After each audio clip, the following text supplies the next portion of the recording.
আমি একটা মেয়ে মানুষ হয়ে নির্লজ্জের মতো পরিবারের নিজের বিয়ের কথা বলছি।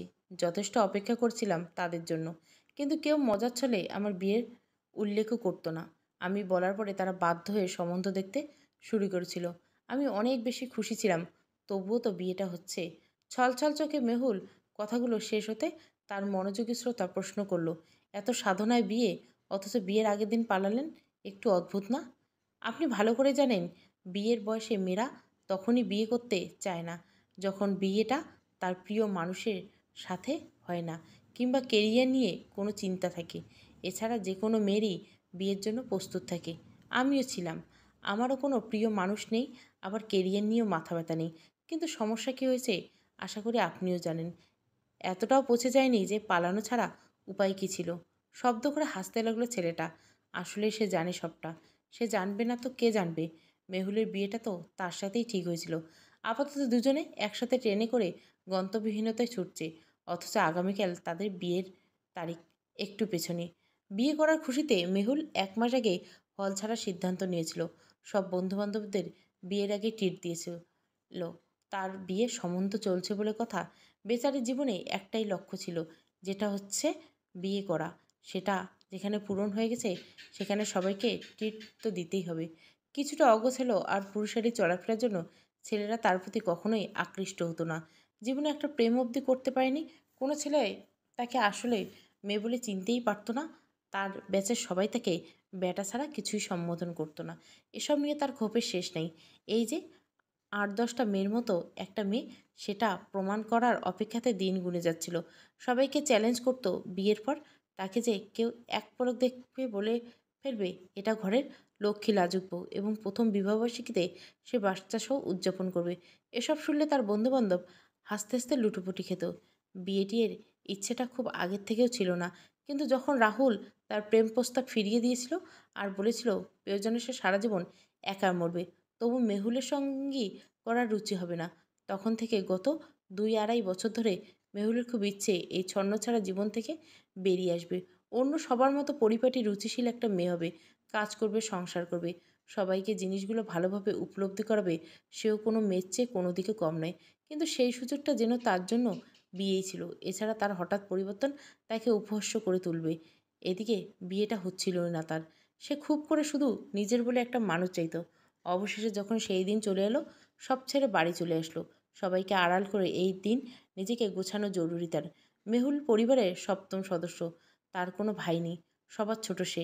একটা ভাইয়ের অভাব তুলতে তার পরিবার ছোট থেকে তাকে ছেলের কায়দায় বড় করেছে। ফ্রক কিনে দেওয়ার বদলে তাকে কিনে দিয়েছে শার্ট প্যান্ট। মেয়েদের চাকচিক্য জুতোর বদলে তাকে কিনে দিয়েছে ছেলেদের সাদাসিধে চামড়ার জুতো। তার চুল কখনো ছোট থেকে বড় হতে দেয়নি। সেলুনে নিয়ে গিয়ে ছেলেদের কাট দিয়ে এনেছে। তার বাবা তাকে পুতুল নিয়ে খেলতে দেয়নি। তাকে কিনে নিয়ে যেত ক্রিকেট, ফুটবলের মাঠ। সেই সুবাদে সেও এসবে এগিয়ে গেছে। এক একটা ছেলেকে অনায়াসে টক্কর দিতে পারে। সবাই প্রেম করে, বিয়ে করে, নানান কেচ্ছা কাহিনী শুনে তারও মাঝে মধ্যে ইচ্ছে হতো ব্যাপারগুলো কাছ থেকে দেখার। কিন্তু সব তো সবাইকে দিয়ে হয় না। তার হুটহাট কিল ঘুষি গালিগালাজের জন্য তার ক্লাসের ছেলেরা তাকে ভয় পেত। প্রেমিক হওয়ার স্বাদ কারোই জাগেনি। তবে ইউনিভার্সিটির তার বন্ধু সংখ্যা ছিল অগণিত, যাদের বেশিরভাগ ছেলে।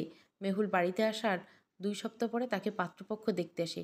এর মধ্যে সে যথেষ্ট গুছিয়ে যায়।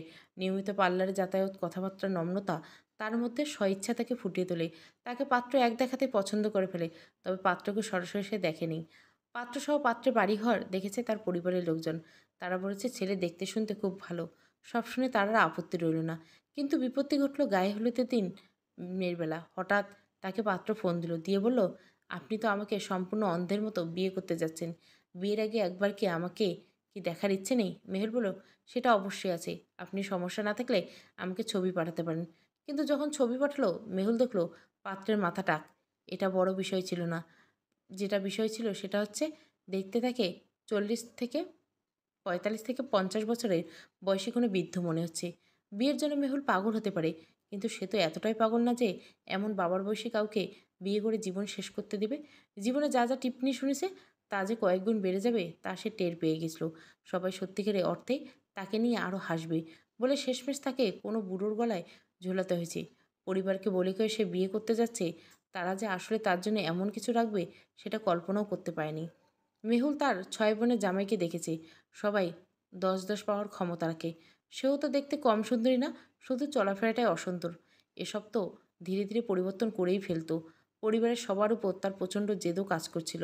তবে যাই মনে আসুক, সে ইতিমধ্যে তা বুঝে গেছে এই বিয়েতে সে ফেরাতে পারবে না। নিজের সব ঠিক করে এখন যদি বিয়ে না করবে বলে, তাকে আস্ত রাখবে না। তার চেয়ে ভালো পালিয়ে যাওয়া। এরপর যেভাবে ছিল সেভাবে একটা ব্যাগ নিয়ে সোজা রাস্তায়। কোথায় যাবে, কী করবে, এসব নিয়ে ভাবতে ভাবতে তার রাত পার হয়ে গেল। টাকা পয়সা বেশি নিয়ে বের হয়নি। চিন্তা করতে করতে হঠাৎ তার মনে হলো তার কানে তো একজোড়া সোনার দুল আছে। বাড়ি আসার পরে পার্লারে গিয়ে কান ফুরানোর পরে দুলজোড়া তার মা তাকে উপহার দিয়েছিল। কিছু না পেয়ে সেগুলো বিক্রি করে দিল। তারপর রিক্সা নিয়ে চলে গেল স্টেশনে। তার সিদ্ধান্ত, স্টেশনে যে ট্রেন পাবে তাতেই চড়ে বসবে। বিয়ে ভেঙে গেলে পরে বাড়ি গিয়ে ক্ষমা চেয়ে নেবে। এরপর মেহুল স্টেশনে গিয়ে বসে রইল। অনেকক্ষণ বসে থাকার পর রাত 9টার দিকে একটা ট্রেন এসে থামলো। মেহুল তাড়াহুড়ো করে উঠে সামনের যাত্রীদের উদ্দেশ্য করে বলল, ট্রেন কোথায় যাচ্ছেন জানেন? এমন প্রশ্ন আশেপাশে কয়েকজন অবাক হয়ে বলল, এ কি, আপনি জানেন না উঠে গেছেন? তৎক্ষণাৎ মেহুল জবাব, আসলে আমি বাড়ি থেকে পালিয়ে এসেছি। স্টেশনে যে ট্রেন পেয়েছি সেটাতে উঠে গেছি। কোথা থেকে যেন একটা ছেলে এসে মেহুলকে বলল, আপনার কাল বিয়ে, তাই পালিয়ে এসেছেন তাই না? আমতা আমতা করে মেহুল বলল, আপনি কিভাবে জানলেন? ছেলে হাসতে হাসতে বলল, পাত্র তো আমি ছিলাম, বউ পালিয়ে গেছে শুনে খুশিতে টুরে যাচ্ছি। মেহুল তার দিকে বড় বড় চোখে বলল, আপনি ভুল ভাবছেন। হয়তো আপনার পাত্রী অন্য কেউ। আমি পাত্রের ছবি দেখেছি, সে আপনি নন। কিন্তু ছেলেটা তার ফোন বের করে দেখালো, দেখুন আমার ফোনে আপনার ছবি। মেহুল দেখলো ছেলেটা সত্যি বলছে। তাকে পাত্রের বাড়ি থেকে সেদিন দেখতে এসেছিল, ছবিগুলো তখনকার।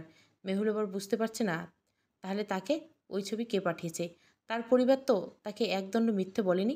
পাত্র দেখার মতো নয়, শুধু দেখলেই প্রেমে পড়ে যাওয়ার মতো।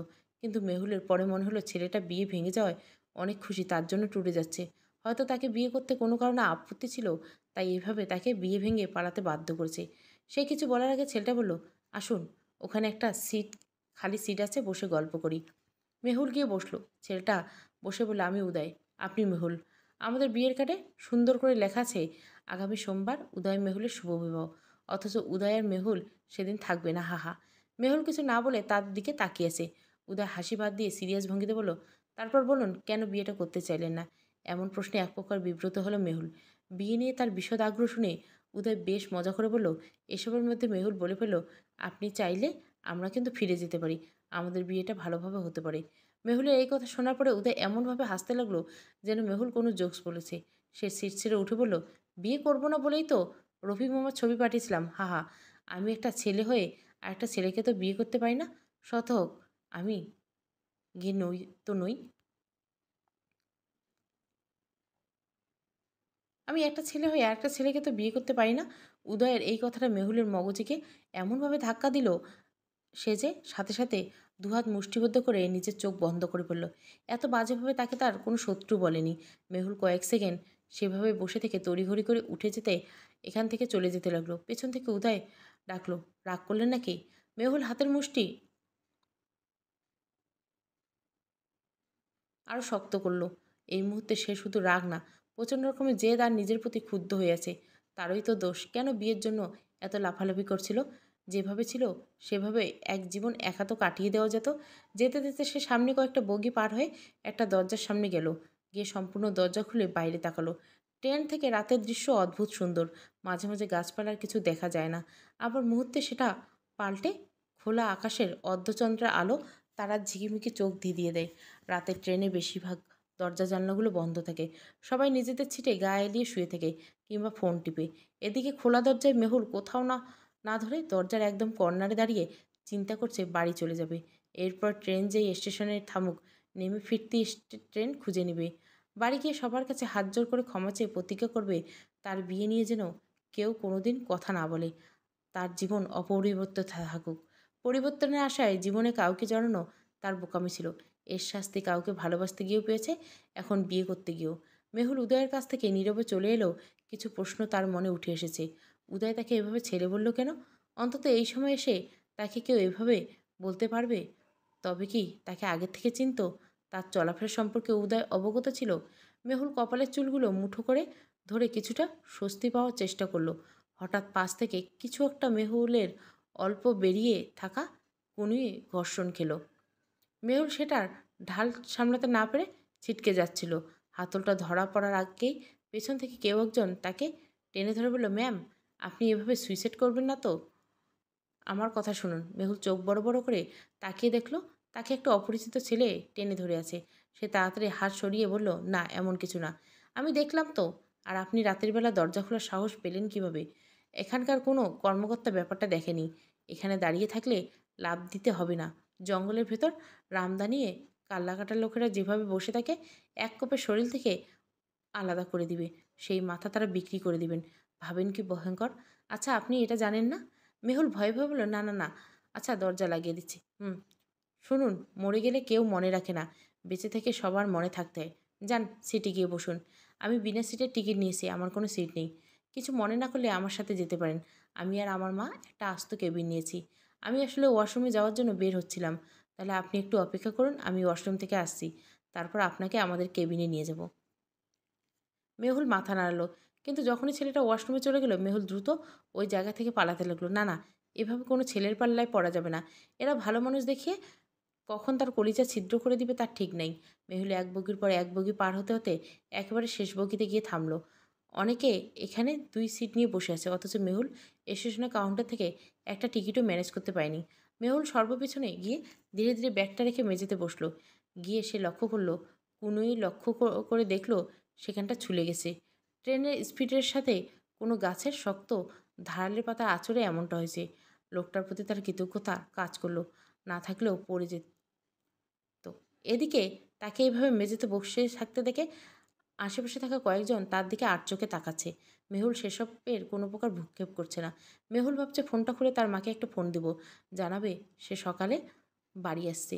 এই বিয়ে এমনিতেও হতো না, কারণ ছেলেটা যে সেটা চাচ্ছে না, কিন্তু আবার সাহস করতে পারছে না।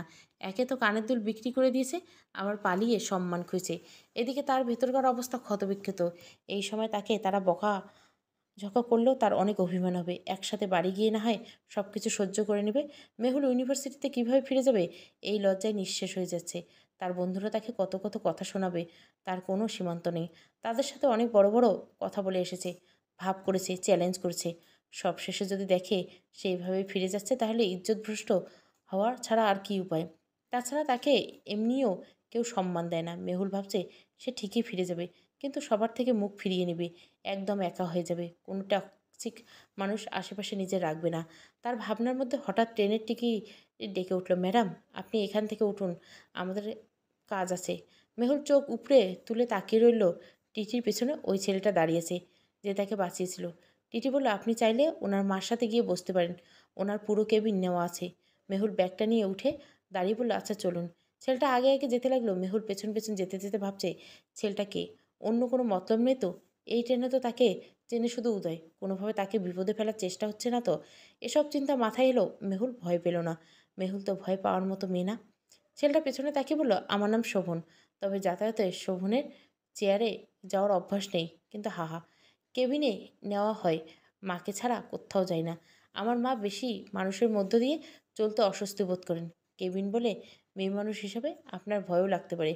আমরা মা ছেলে মিলে আপনাকে স্প্রে মেরে সব কিছু ছিনিয়ে নেই নাকি? কিন্তু বিশ্বাস করতে পারেন, আমি এতটা ভালো না হলেও আমার মা খুব ভালো মানুষ। মেহুল হাঁটার মধ্যে প্রশ্ন করলো, আপনার মা কিছু মনে করবেন না? শোভন পিছনে তাকিয়ে বললেন, আরে, আপনাকে না পেয়ে মার কাছে গিয়ে সবটা বলেছিলাম। তারপর মা আমাকে বলল, ট্রেন তো একটা সীমাবদ্ধ জায়গায়, খুঁজে পেতে সমস্যা হবে না, খুঁজে যেন নিয়ে যাই। বিপদে পড়া একটা মেয়েকে আমার মা ছেড়ে দিতে রাজি নয়। মেহুল আর কিছু বলল না। অবশেষে তারা কেবিনে আসলো। শোভন কেবিনের দরজা খুলতে মেহুল দেখল দরজার সামনে তার মা দাঁড়িয়ে আছে। বয়স না হলে 60 হবে। নামাজে বড় হিজাব পরিধান করা, হাতে একটা তসবি ঘুরানো। সালাম দেওয়ার ততটা অভ্যাস না থাকলেও মেহুল অজান্তে বলে উঠল, আসসালামু আলাইকুম। শোভনের মা সালামের জবাব দিয়ে মুচকে হাসি দিয়ে বলল, কি সুন্দর মেয়েটা, মাশাআল্লাহ। এই, তুমি কেন করতে গিয়েছিলে বলো তো? বসো এখানে। মেহুল আস্তে করে বসতে বসতে গলায় পেঁচিয়ে রাখা ওড়নাটা টেনে খানিকটা মাথায় দিল। এদিকে শোভন মেহুলের দিকে সেখান থেকে বের হয়ে গেল। শোভনের মা মেহুলের গাল স্পর্শ করে বলল, জানো, আমার ভীষণ শখ ছিল আমার একটা মেয়ে হবে, কিন্তু আল্লাহ আমাকে কোনো মেয়ে দেয়নি। শোভনের বড় আমার 2টা ছেলে ছিল। একটা ছেলে 3 বছর অবস্থায় কিডনি বিকলে মারা যায়, আর একজন যখন 13 বছর বয়স, তখন আমার 30 পেরিয়েছে। আমি আল্লাহর কাছে মেয়ের উদ্দেশ্যে শেষ একটা সন্তান চাইলাম। আমার প্রেগনেন্সি যখন 4 মাস, তখন আমার স্বামী সন্তান দুইজন একটা অনুষ্ঠান থেকে ফেরার পথে রোড অ্যাক্সিডেন্টে আমাকে একেবারে নিঃস্ব করে দিয়ে চলে যায়। আমার সারা দুনিয়া তখন ঘোর অন্ধকারে তলিয়ে গেছিল।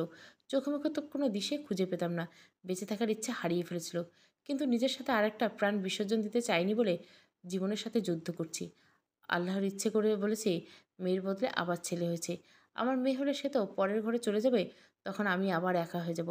আর ছেলে হলে সে আমার ঘরে ঠিকই আরেকটা মেয়ে নিয়ে আসবে। আল্লাহ আমার কথা শুনেছিল হয়তো, তাই তো আমার শোভন আমার পৃথিবী আলো করে এসেছে। এখন আমার মরতে ইচ্ছে করে না জানো। নিজ চোখে সন্তানের সফলতা দেখেছি, অনেক দূর দেখার ইচ্ছে। দেখো মা, আমি যদি স্বামী সন্তান হারিয়ে সেই অবস্থা থেকে বেঁচে পড়ি, তাহলে তোমার কিসের দুঃখ? দেখো, একটা সময় তোমার মনে দুনিয়ার সব কিছু উপভোগ করতে জীবনটা অতি সামান্য। মেহুল বুঝতে পারল না তার আসলে কী বলা উচিত। সে তো আসলে করতে যায়নি, শুধু একটা অ্যাক্সিডেন্ট ছিল। কিছু না পেয়ে আসতে করে বলে, আলহামদুলিল্লাহ আমি বেঁচে থাকবো। তখনই দরজা খুলে শোভন কিছু খাবারের প্যাকেট এগিয়ে দিল। মা, খেতে খেতে কথা বলো, কিন্তু বলতে বলতে ছেলের সম্বন্ধে পাকা করে ফেলো না। আমি কিন্তু এখন বিয়ে করব না। শোভনের মা বলে উঠল, সেটা আমার ইচ্ছে, তুই কথা বলার কে? শোভন সাথে সাথে আবার দরজা বন্ধ করে চলে গেল। মেহুল দুই দিকে বোকার মতো তাকিয়ে আছে। আচ্ছা, তোমার বিয়ে হয়েছে?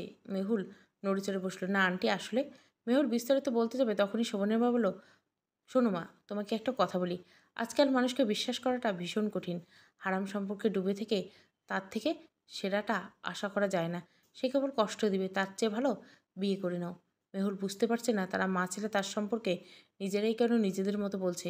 ব্যাপারগুলো তো একদমই এমন না, কিন্তু বেয়াদবি হবে ভেবে প্রসঙ্গ থেকে বের হতে চাইল না। যাই বলুক, অন্য সময় হলে মেহুল এভাবে নিজের সম্পর্কে ভুলভাল কথা গ্রহণ করতো না।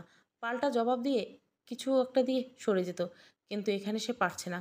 মহিলাটি তার মায়ের চেয়েও বৃদ্ধ, কত সরল। সে করতে যাচ্ছিল ভেবে এত কিছু বোঝানোর চেষ্টা করলো। শোভনের মা খাবারের প্যাকেট খুলতে খুলতে বলল, আচ্ছা তোমার নাম কি মা? কে কে আছে পরিবারে? মেহুল সুলতানা। আমার পরিবারে আমার বাবা মা আর 6 বোন ছিল, যাদের সবারই বিয়ে হয়ে গেছে। বাড়িতে কেবল বাবা মা আছে। তোমার স্বপ্ন কি? কী করতে চাও জীবনে? মেহুল একটু ভাবলো। কাল পর্যন্ত তো তার স্বপ্ন ছিল বিয়ে করা। সে তড়িঘড়ি করে বলল, ইউনিভার্সিটি শেষ করে দেশের বাইরে চলে যাওয়া। তোমার দেশের থাকা ইচ্ছে নেই কেন? না না আন্টি, ইচ্ছে আছে। উচ্চশিক্ষা লাভ করে প্রফেশনের উপর ভিত্তি করে সেখানে থাকবো আর কি। না না, দেশের বাইরে যাওয়ার দরকার নেই। দেশে ভালো শিক্ষা ব্যবস্থা আছে। এখানেই লেখাপড়া শেষ করে প্রয়োজনে বিয়ে করে ফেলো। এরপরে পড়াশোনা সংসার দুটোই করো। মেহুল ইতস্তত হলো, কোনো জবাব দিল না আর। এর মধ্যে শোভন দরজা খুলে এলো। মা, আমি বাইরে একটা সিট ম্যানেজ করছি, তোমরা থাকো, আমি আসছি, প্রয়োজনে ফোন দিব। সে কি শোভন, তুমি বাইরে থাকবে কেন? মেহুলের কোনো সমস্যা হবে না? বসো এখানে, সামনে এত বড় সিট খালি আছে, এসো, ভেতরে আসো। মেহুল সাথে সাথে বলল, হ্যাঁ, আমার কোনো সমস্যা নেই। শোভন থুতনিতে হাত বুলাতে বুলাতে বলল, তাহলে আমি টিটিকে বলেই দিয়ে আসি। শোভনের মা মেহুলকে খেতে বলে নিজের ফোনের অ্যালবাম খুলো। তারপর খেতে খেতে মেহুলকে দেখাতে লাগলো, দেখো, এটা আমার ছোট ভাই ভাবি, আর এটা হলো তার বড় ছেলে। কয়েক মাসের আগে আমরা সবাই তার বিয়েতে গেছিলাম। সেখানে এই মেয়েটাকে আমার ভীষণ ভালো লেগেছিল বলে একটা গ্রুপ ছবি, অনেক পেছনে একটা ছবি জুম করে মেহুলকে দেখালো। মেহুল দেখলো মেয়েটা বেশ সুন্দরী। তারপর শোভনের মা বলতে লাগলো, আমি আমার ছেলেকে দেখেছি, বলেছি মেয়েটাকে আমার খুব ভালো লেগেছে, দেখ না তার কেমন লাগে। শোভন আমাকে পাত্তাই দেয়নি। কিছুদিন পরে বুঝলাম পাত্তা না দেওয়ার কারণ, মেয়েটা ফেসবুকে প্রেম করে এক ছেলের সাথে পালিয়ে গেল। সেই ছেলে নাকি তাকে বরিশালে নিয়ে গিয়ে কিছু একটা বলে এক জায়গায় বসিয়ে রেখে উধাও হয়ে গেছিল। মেয়ের মোবাইল, ব্যাগ, টাকা পয়সা সব নিয়ে গেছে। পরে সেই মেয়ে নাকি গলায় ওড়না চেষ্টা করেছিল। এলাকার লোকজন ধরে খোঁজখবর নিয়ে তাকে বাড়িতে ফিরিয়ে দিয়েছে। জানো, 2 সপ্তাহ আগে মেয়েটার বিয়ে হয়েছে। তার জামাই তাকে নিয়ে ফ্রান্সে চলে যাবে। এখন জামাইয়ের সাথে মেয়েটা কি খুশি? এই দেখো তাদের বিয়ের পরের ছবি। বুঝলে, কিছু খারাপ সময় ধৈর্য নিয়ে পার করলে সুখ আসে। মেহুল উঁকি দিয়ে ছবিগুলো দেখার মধ্যে শোভন প্রবেশ করলো। মা, তুমি কি রাজ্যের কথা একেবারে শেষ করে ফেলছো নাকি? আরে না, আমি সোনিয়ার ছবি দেখালাম। সোনিয়া তো করতে চেয়েছিল। মেয়েটা কি এখন ভালো আছে না বল? হ্যাঁ আছে, কারণ তার ভালো একজনের সাথে বিয়ে হয়েছে। তখনই শোভনের মা বলে উঠল, এই মেহুল, তুমি বিয়ে করবে? আমার ছোট ভাইয়ের মেজো ছেলেটা খুব লক্ষ্মী। তারা বড় ভাইয়ের পরে মেজোটার জন্য বউ খুঁজছে। মেহুলের মাথা ভন ভন করছে। তার বলতে ইচ্ছে করছে, আপনারা অহেতুক কথা থামান। আমি বিয়ে শাদী করবো না, এই শব্দটা ভালো লাগছে না। কিন্তু তার কিছু বলার আগে শোভনের মা বলল, মেহুল কিন্তু দেখতে ভারী মিষ্টি, সৈয়দ পছন্দ করবে নিশ্চিত। শোভন মোবাইলের স্ক্রিনে চোখ রেখে বলল, আমিও করছি। কিছু একটা বলার জন্য মুখ খুলে শোভনের মা ছেলের কথা শুনে থেমে গেল। মেহুলের দিকে সাথে সাথে নজর করে দেখলো মেহুলের প্রতিক্রিয়া শূন্য। সাথে সাথে মেহুলকে ঝাঁকিয়ে বলল, মেহুল শুনছো শোভন কি বলছে? তোমাকে ওর ভালো লেগেছে? আমার ছেলে কত বছর আগে এক সুস্মিতাকে ভালোবেসেছিল। এখন পর্যন্ত তাকে আর কোনো মেয়ের দিকে দৃষ্টি দেওয়াতে পারেনি। আমার ছেলে তোমাকে পছন্দ করলে আমি তোমাকে। আন্টি, কাল আমার বিয়ের তারিখ। মেহুল এই সহজ উত্তরটা শোভনের মার চেহারাটাকে মুহূর্তে বিমর্ষ করে দিল। অসমাপ্ত কথাটা সমাপ্ত করার প্রয়োজন বোধ করলো। শোভন মেহুলের দিকে তাকিয়েছে। মেহুল ইচ্ছে করেই বলেছে কাল বিয়ের তারিখ বলে তাদেরকে সেখান থেকে থামাতে চেয়েছে। কিন্তু মেহুল এই মুহূর্তে কোনোভাবে বিয়ে করবে না। শুধু সবাইকে থামানোর যুদ্ধ করতে হবে। শোভনের মা ধীরে ধীরে মেহুলের মাথায় হাত রেখে বলল, মা, আমি তোমার মনের অবস্থা বুঝতে পারছি। দেখো, নিজের অমতে কিছু করা উচিত না। তুমি আরেকটু ভাবো। মেহুল ব্যাগটা হাতে নিয়ে বলল, আসলে বাবা মা আমার অনিচ্ছায় বিয়ে ঠিক করে নি। দোয়া করবেন আমার জন্য। আমি এখানে নেমে যাব। একটা অচেনা স্টেশনে ট্রেন নেমেছে মিনিট খানেক। মেহুল দ্রুত পায়ে বের হয়ে যাওয়ার সময় পেছন পেছন শোভন উঠে এলো। মেহুল নেমে যাওয়ার জন্য দরজায় কাছে পৌঁছাতে উদয় তার সামনে পড়ে গেল। তাকে দেখে বলল, রাত বাজে 12:30। অচেনা স্টেশনে একটা পুরুষ মানুষ নেমে যাওয়ার সাহস করতো না। আপনি সত্যি যে কি আল্লাহ মালুম। মেহুল একদম কিছুতে কর্ণপাত করল না। তাড়াহুড়ো করে নেমে এক দৌড়ে স্টেশনের ভিতরে চলে গেল। 2 মিনিট পর ট্রেন ছেড়ে দিল। ছেড়ে দেওয়ার সময় মেহুল আড়াল থেকে ট্রেনে চলে যাওয়াকে লক্ষ্য করতে লাগলো। তারপর যখন বুঝলো গোটা একটা ট্রেনের সাথে তার সব অস্বস্তি বিদায় হয়েছে, তখন সে একটা লম্বা নিঃশ্বাস ফেলল।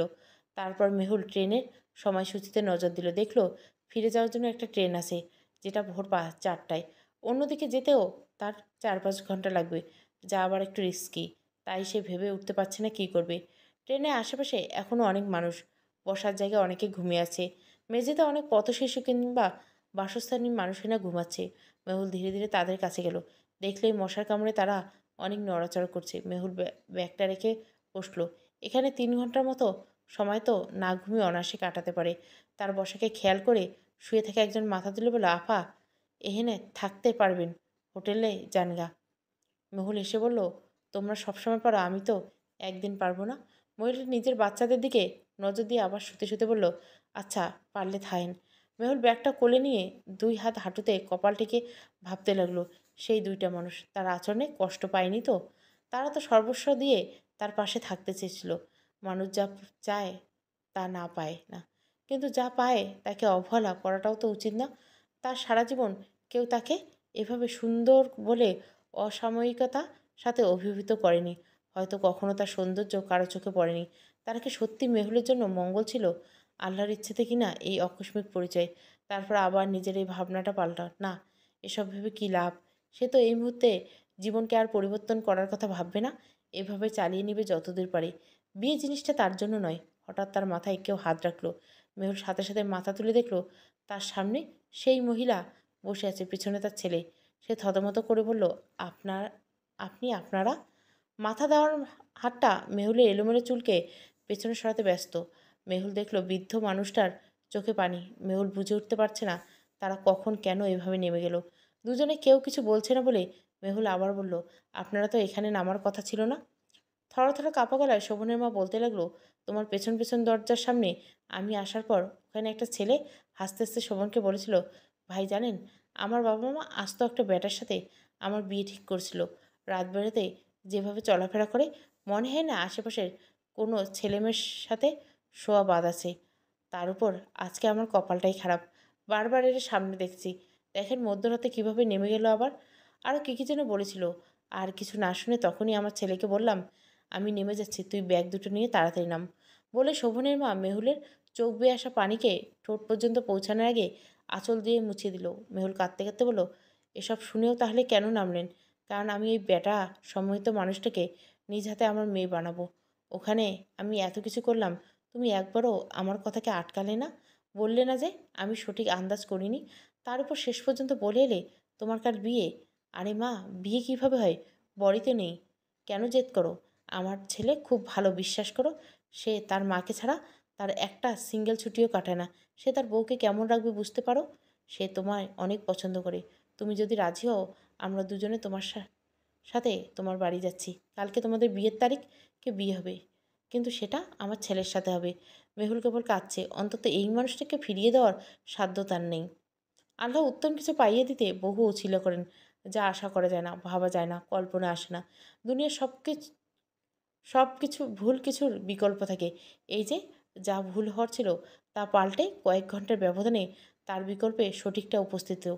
মেহুল কিংবা শোভন দুজনে কেউ কি তা আগে ভাবতে পেরেছিল? সমাপ্ত তার বিকল্প। গল্পটা ভালো লাগলে অবশ্যই লাইক, শেয়ার এবং সাবস্ক্রাইব করবেন। Thank you for watching.